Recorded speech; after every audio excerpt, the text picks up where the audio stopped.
For our how to use Nomad, Eevee standing first grab a ref with detail.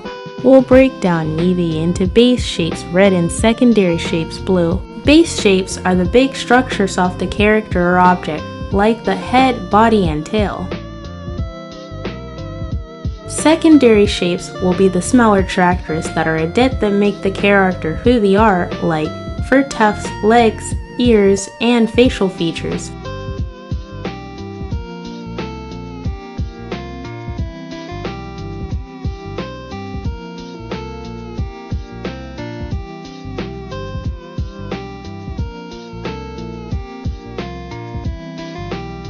You should end up with something that looks like this. Start a new project. You'll start with a default sphere. Head to the 3-box icon. Delete default sphere, then add a new quad sphere. A scene menu will show at the bottom. Click the 3 dots. Scroll to Post and Linear Subdivision. Set both to 2. Now we're going to wireframe. Go to the bottom toolbar and scroll till you see wireframe. Flick the wireframe icon up to see visual settings. I'm changing mine to white. Should look like so. Now we learn visual navigating. You can use the open void with 1 finger for directional stagnant movement, 2 fingers for zoom and rotation. You can also use the 3D compass faces to use port views. Go to Layers, click Clone. This clone will act as the chest. Exit Layers, go to the right side toolbar and click Gizmo, where View on right port. Turn on Grid next to wireframe.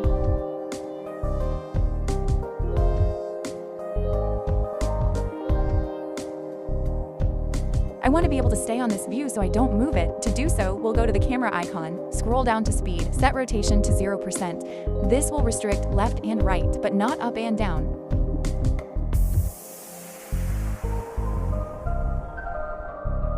Now, to move down the mesh, use the green arrow y-axis to move down. For a full mesh scale, use the orange ring. We're sizing down a little. To free move mesh, use the orange orb in the center.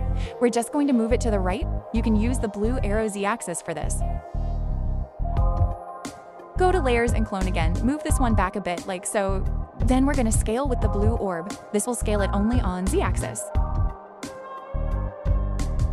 Now, rotate mesh using the red arch to rotate on x-axis. This rotate with act as the hip bone base.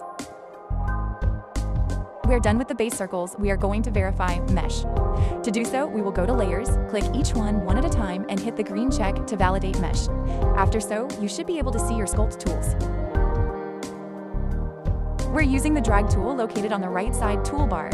I will just do some general sculpting to the spheres, copy as such.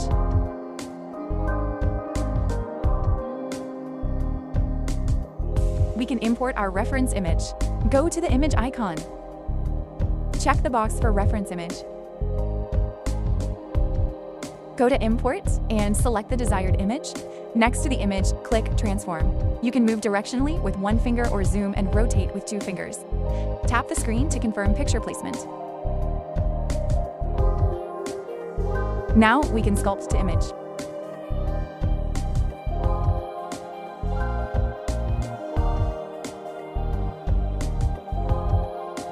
At this point, I would save project. We're focused on the head shape details, so go to Voxel located next to Layers. Change resolution to a low poly setting. We'll go higher when we need more details. Right now, it'll just be shaping. Hit Remesh, press OK. Use the Smooth tool to buff out any hard edges. Now do some more shaping with Drag tool. Now we're going to make the torso using Tube, located in Sculpt Tools. Use Path, not Curve. Curve uses drawing to make a tube. Path uses one end to the other method. Make a tube like such. Make low poly. I'm adding a middle segment and a segment on each end. I'm doing the extra segments on the ends to be able to round them out. To change individual radius per segment, hit Radius icon in the Tube Setting menu twice. Remember, it doesn't need to be perfect. Verify mesh when ready. Hit Gizmo. Go to the left middle toolbar. Hit Align, then Pivot. In Pivot, hit Center. A light will make Gizmo line up with correct facing axis. Center places the gizmo in the most middle of the mesh. We need to center mesh. Go to the rotation cube icon. This takes you to Operation. See Section Transition and only change X-axis, the one in red or the left box. This is so we can mirror the tube later on. For our last base shape, the tail, use Path 2, Low Poly, and make the shape of the tail.